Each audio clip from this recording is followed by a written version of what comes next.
Hey boys and girls, welcome back. Today we are going to be doing one of these. Now this doesn't look very special and really it's not.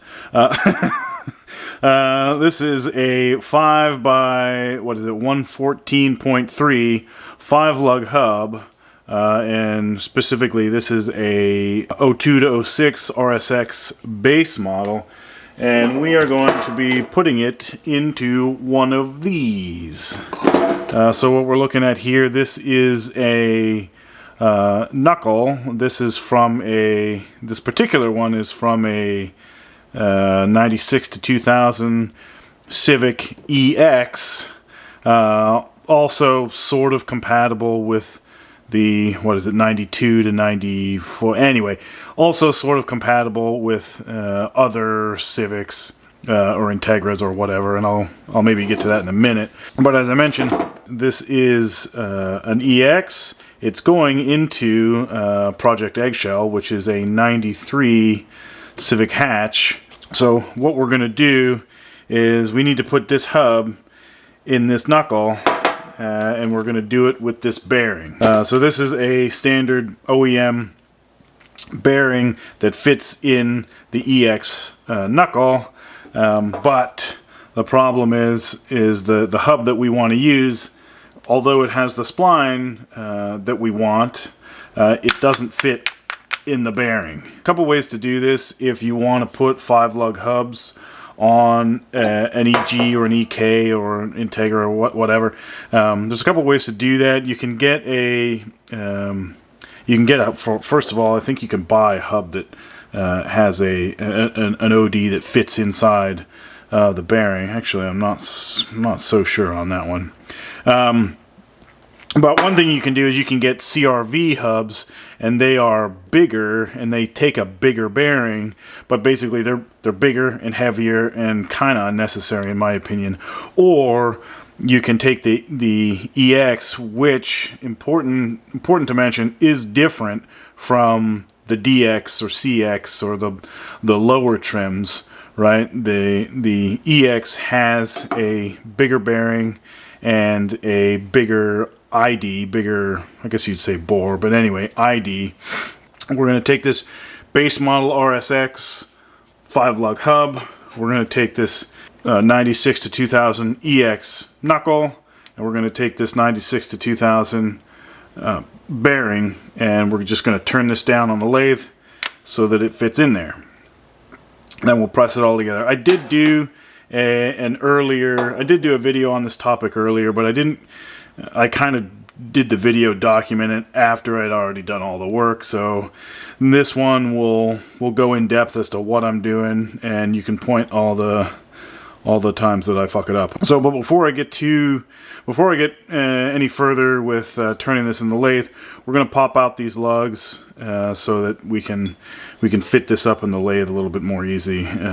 You'll see what I mean once we're fitted up in there. So let's pop these out and let's get going. I'm just going to use this vise to give me a little gap so that end can sort of sit in there, and I can support the flange of the hub, and just whacking these lugs out of there. They're pressed in there. They're sort of staked, and they're maybe I should say knurled, and they're just sort of pressed in there, but you can pop them out pretty easily.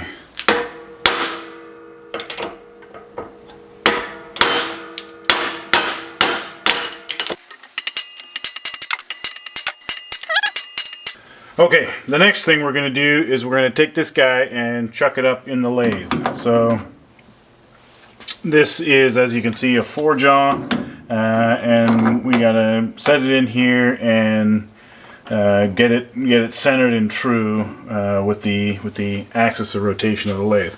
But we're gonna try and make life a little bit easier for us and use a couple of tricks. First of all, we're going to use this live center in the tailstock. It doesn't, I guess you could use a dead center. It doesn't have to be a live center. And that's just going to help us do sort of something like what we would call a handoff. But right, this guy is going to help us get started, and it's going to help us keep it close to being centered as we that's not working, as we set it in here. That way we'll be in the ballpark, and then we'll use an indicator to get it the rest of the way. The other trick that we're going to use is, as you might be able to tell, right, it's not only tricky keeping keeping this guy in the radial position, right, so that it's presenting minimal radial run out. We got to make sure it doesn't, that it's not weeble wobbly like that. What you would often do is, you could, for our purposes, we could rely on a surface like this or like this and just set it up flat against the face of the chuck, which we could do, and I would be down with that method. But the problem is this hole, this rim is right on the edge of that center in the chuck, so we can't do that. So, but we're going to use another trick to try and keep this, essentially keep the plane of this flange parallel with the plane of the chuck. And to do that, we're going to use parallels, typically used on a milling machine, typically used on a machining vise. So what we're going to do is we're going to slip one in here on the bottom and one on the top, and we're going to kind of use our three hands here and hold this on here, get those parallels sort of in place, and use this center to sort of push that whole hub up against the chuck, and make sure those parallels are nice and flat. And this way, that'll be a little bit faster, instead of taking an actual lifetime to get this thing centered up in the chuck. Instead, it will only take about 84 years. Now, one important thing to note is, while you have your fingers in here and you're fussing around with these parallels, if you're hanging out with your buddies and they're helping you, try to not have too many beers, because if this machine flicks on while you got your fingers in here fucking around with these parallels, it's probably going to rip your hands off. Which would be bad. That would be bad. It looks about right. So with these guys, with these parallels in place and the hub clamped up tight against the chuck, I'm just going to go around and lightly tighten these jaws by hand.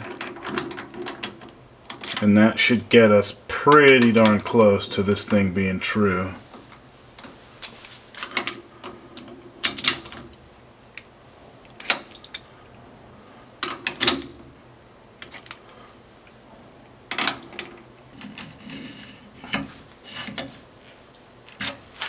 And those should be pretty tight to slip out of there, and they are.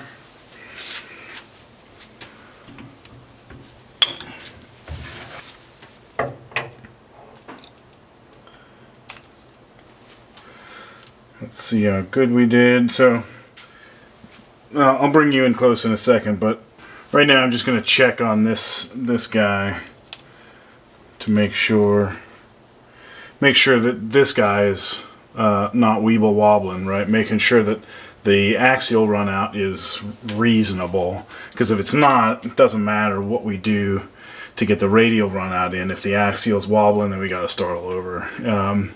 That isn't to say that while adjusting to true the axial run out, that this thing couldn't get all wobbly. It could.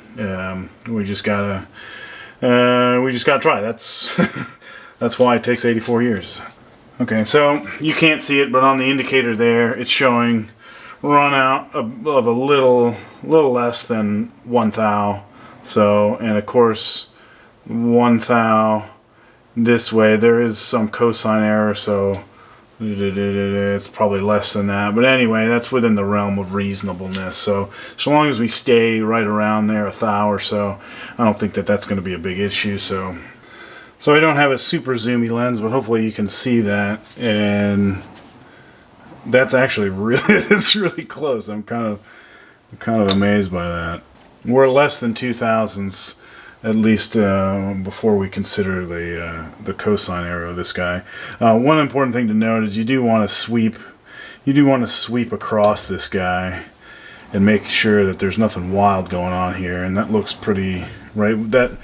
That more or less would have been taken care of when we indicated on this face of the flange, right? But you know, it doesn't hurt to check. And what we'll do is we're going to choose basically the center of this guy to be our guide. We're just going to reference that, and we're going to true the center. And ideally, we'll be within 1/1000th of radial runout, and that'll be good enough. I only have the rest of my life, and I don't want to spend the entirety of it trying to true this fucking hub in this chuck. So when that dial is reading high, it means the hub is closer to the dial. So if we tighten this guy, it's going to push the hub the other way slightly, and you can already see the effect of that. Now we're getting close. You can see that needle is barely moving. That is somewhat of a cheap indicator. And it's an ailment that oh so often captures people who are interested in machining stuff. Is I keep my nice indicators in the house, and I don't use them very often because they get fucked up. And you got shit flying on them, and you drop them, and shit like that. So as you can see, we're well within 1 thou, probably within half 1 thou. So it was really, this time I'm kind of surprised how easily that went, but it was really that easy. We handed it off, used the parallels, tightened everything by hand, and we were already pretty darn close. With a couple of adjustments, we're right in there where we want to be. Okay, so just about ready to go. Before we start cutting, we're going to do a couple of things. So we're going to set our stop before we crash into the chuck. And so the way we do that is we have this, you can probably kind of sort of barely see it, we have this stop, and so basically I'm going to just adjust this guy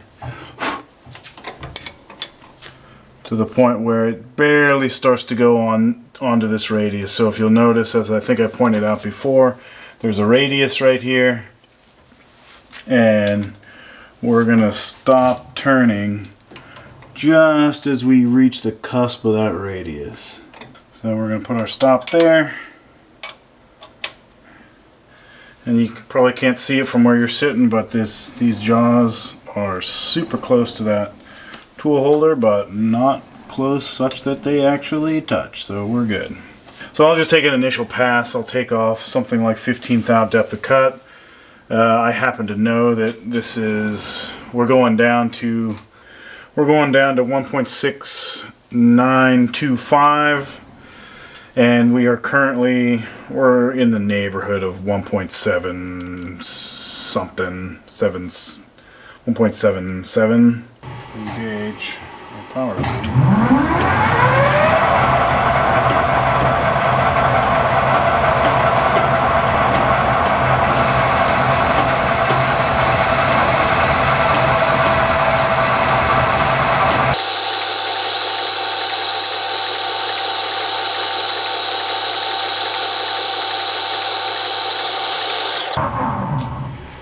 Alright, look, I'll be honest, that's not a gorgeous cut, but it'll be okay. Okay, so now when making cuts like this, although I do like to just sort of eyeball it and just see what the fuck happens, we are trying to fit a fairly tight interference fit on this cut, so we're going to use a dial indicator, well, in addition to my eyeballs. We're going to use this guy, and that's going to help guide us in. So again, the The ID on that bearing is, I measured it out to be 1.6915. So we're going to shoot for 1.6925, and maybe we could go a hair over. We'll try and get darn close, and then we could sort of get a little bit tighter with a file. 5, 10, 15, 20. We got about 60 thou to go, so I'm going to come in 20 radially, so that'll knock off 40 thou. And then we'll take another measurement and have a look at where we are. Yeah, good.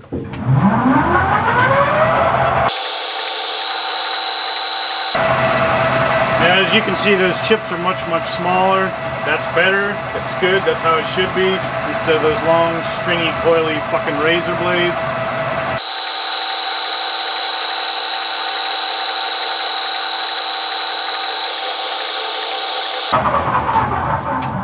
So that's not a real great cut. It is kind of fuzzy. I can sort of feel it. It was better than the first one, but the finish on there is not great.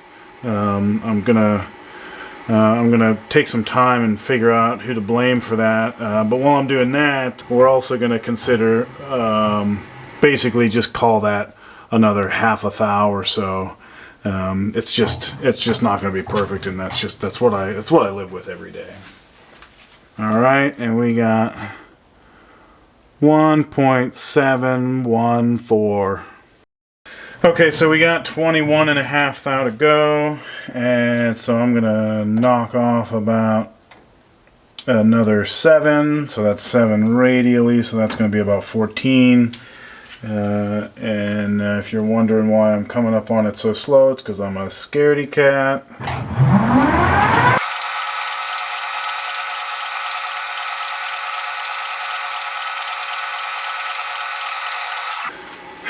Okay, so now we're so dang close. We're within 3 thou of our diameter. So I'm really just gonna take a scratch pass.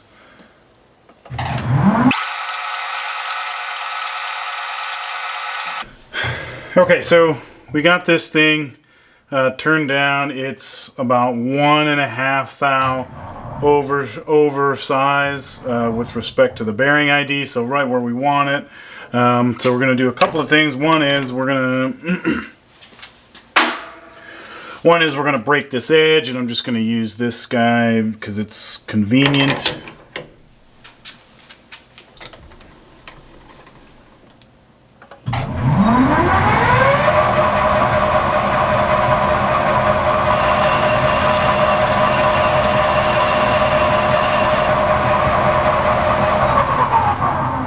And then the other thing we're going to do is reform that radius, and for that I have this piece of high-speed steel that I'm hoping you will see. Yeah, so for that I have this piece of high-speed steel that I just ground and formed to roughly the radius that we want.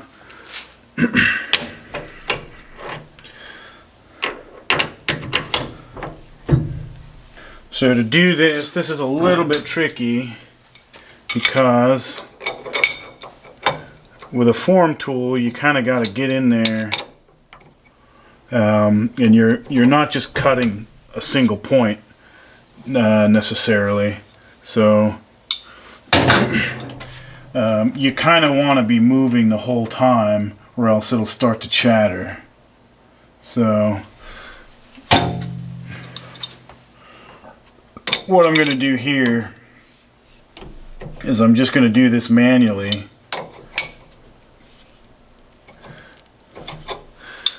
I'm going to come in and I'm going to touch it against this outermost, or the this flange, and I'm going to touch, and I'm going to set my stop there. So that way, right, I can't go any further this way. And then I'm going to come in right just as I start to touch. So we're set in this direction, so I'm going to leave it there, and then we're just going to move towards the headstock. until we hit the stop, and then immediately back out. So I'm going to go cutting, cutting, cutting, cutting, hit the stop, and back out.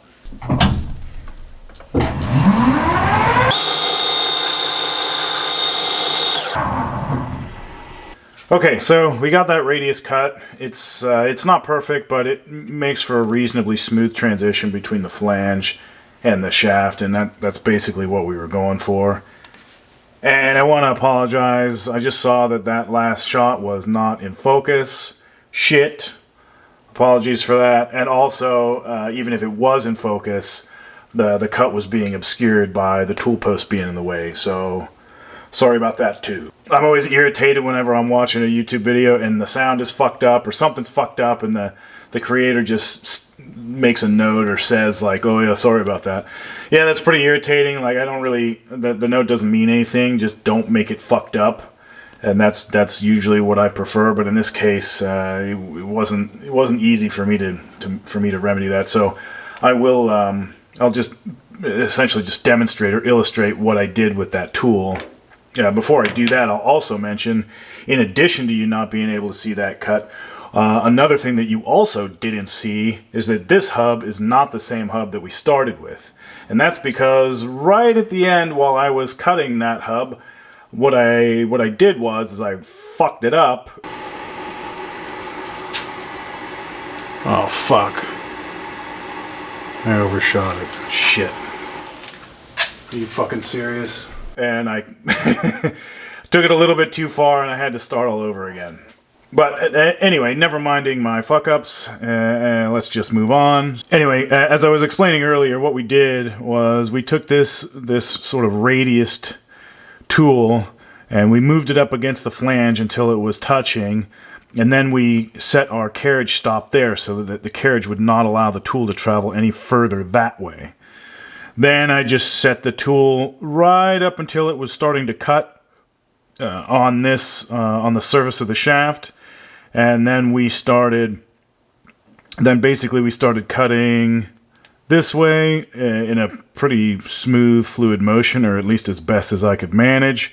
And then once I hit the carriage stop, I just immediately back it off. Right, so the purpose here again is to make as smooth a transition as possible, because essentially all the stress that is being reacted by the wheel, that is resultant from the weight of the car on the wheel, is being passed through this hub and through this flange. And if you have a sharp transition, what that can do is that can significantly increase the stresses occurring in this region around the transition from the flange to the hub, or I should say to the shaft.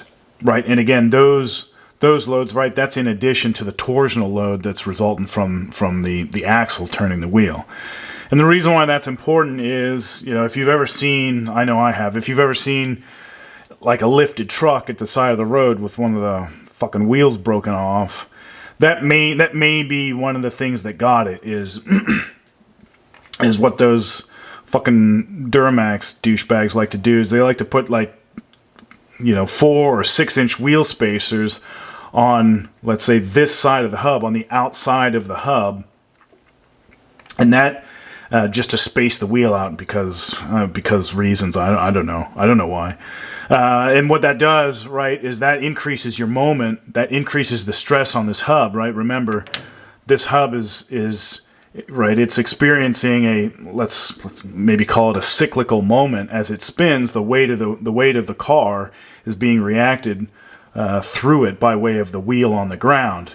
And so the further you set the wheel away from this point, the higher the stress is, the greater the moment at this point, among other places, the higher the moment at this point. And when a hub isn't designed to withstand those kind of forces, what can happen is that can break, right? And that stress is worsened, is increased if you have a sharp transition. It will focus stresses in a way that's not good. So anyway, this guy's ready to go. So we'll pop it off of here, put our lugs back in, press the bearing into the knuckle, and then press the hub into the bearing, and that will be, I mean, that's the hub assembled into the knuckle.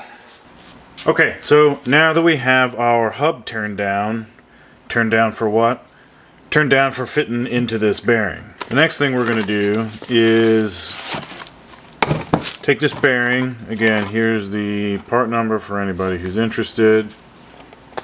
We're going to take this bearing, press it in here, using these various bits and bobs. I bought these in a kit with a bunch of others from Amazon for like 70 bucks. It's totally worth it if you ever have to press stuff. One thing that is helpful to note is clean out the inside of this bore really good so that this guy slides in there straight and true and sits nicely on that machined shelf. The other thing is I do believe this bearing can go in either way. It is generally my preference, so this guy's got numbers and letters and stuff on it, so it's generally my preference to put it in this way, so that way when we press the hub in and this race basically becomes one piece with the hub, right?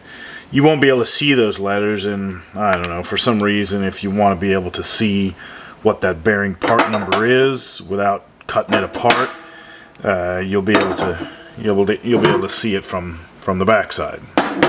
We're going to start by cleaning this out. Usually I like to use a little bit of rubbing alcohol just to cut the grease. Some people put grease in there to help it press in. I mean, I'm not totally against that.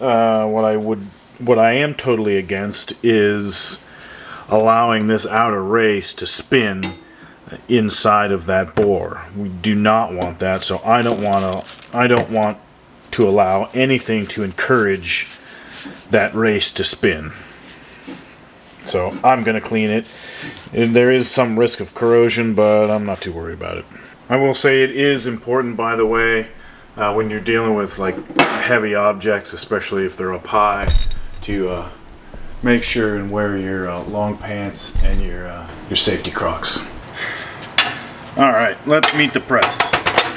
Now, before we get started, let's take a look at how we're going to be supporting this guy. So on the back side of the knuckle, we have this machined surface here, and so we're going to support from there. So we have this ring from our bearing press kit that roughly fits in that machined surface there. So we're going to support the back side of the knuckle like that. Then we're gonna do something similar on the bearing side, right? So when we're pressing this guy in, we don't want to press on the inner ring because that's going to put stress on our rolling elements inside the bearing. In truth, given the press forces we're dealing with, it would probably survive and you'd probably be okay. But what you really want to do is, because we're pressing against the outer race, we're trying to squeeze the outer race into this bore. Right, we're going to push on the outer race with this similarly sized ring, and the only other thing we need to make sure of is that it fits very smoothly in that bore, and it does, so we will have no issues. And that barely fits.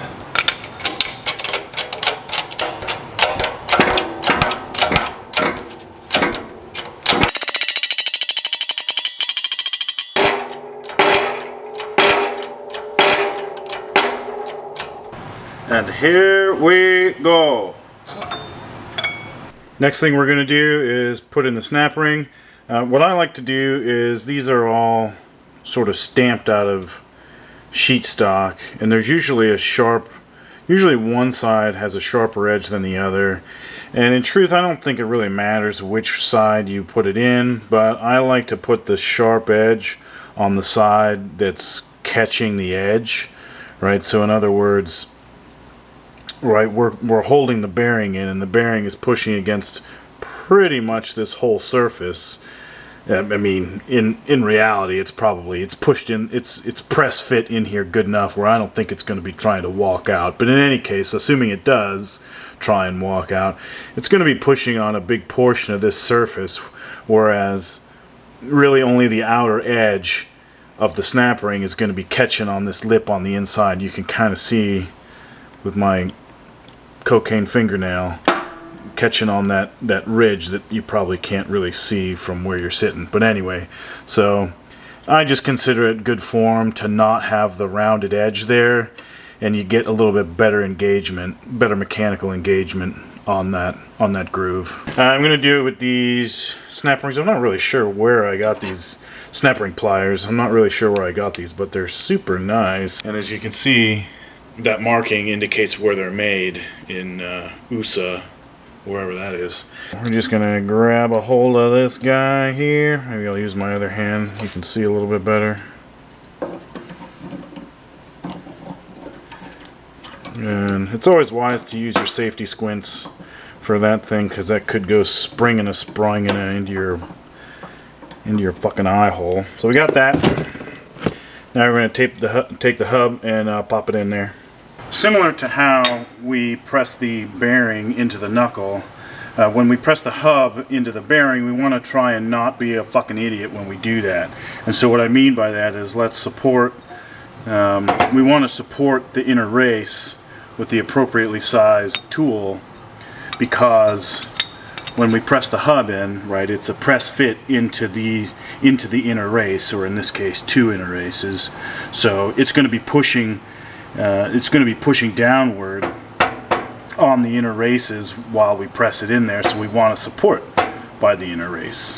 I think that there's an interracial joke in there, but at this moment I'm not going to attempt it.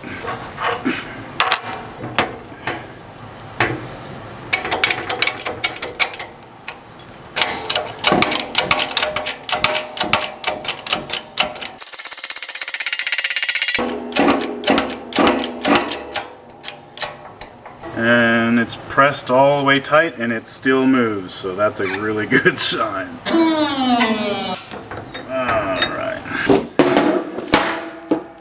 Alright, now that we have the hub installed and it is spinny nice, we're going to pop in our studs, which I had thought to install them beforehand, and then I forgot and nearly had a heart attack thinking that I wouldn't be able to, but I can, so they fit past. If you are using a dust cover, then you are fucked. But this should be no problem. What we're going to do is just try to line these up right there. You can kind of see, let's try and zoom in on there. You can maybe kind of see that there's grooves. Yeah, there you go. You can kind of see that there's grooves in there where these sort of serrations or knurling fit into. I try to fit them back into where they were before, just so that you're going in, you're not mucking that up, and you're going into the same set of grooves. How much does that matter? I've told myself that it matters, so whatever. And I just have a stack of washers here,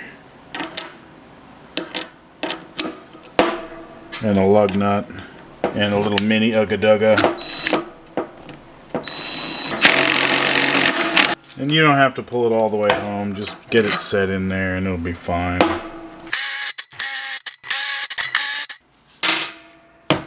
Now our studs are all installed, and this is the other example that I baked earlier, and both our hubs are installed and spinny good. So the next step will be to install the brakes. So again, we're using RSX Type S, which is also the same as 06 to 11 Civic Si. And those brakes might also be common on other stuff that I'm not aware of. But in any case, we're going to be adapting those brackets to fit on those brakes. So that's going to be another episode, so look out for that episode. We'll do the rears as well. So the rears will be using Prelude rear hubs with Integra spindles, so that'll also be a separate video on how we handle that. It's a little bit simpler. It's basically all bolt-ons. It's a lot more straightforward than this, but stay tuned for that stuff. So that's it for this. Thanks for watching.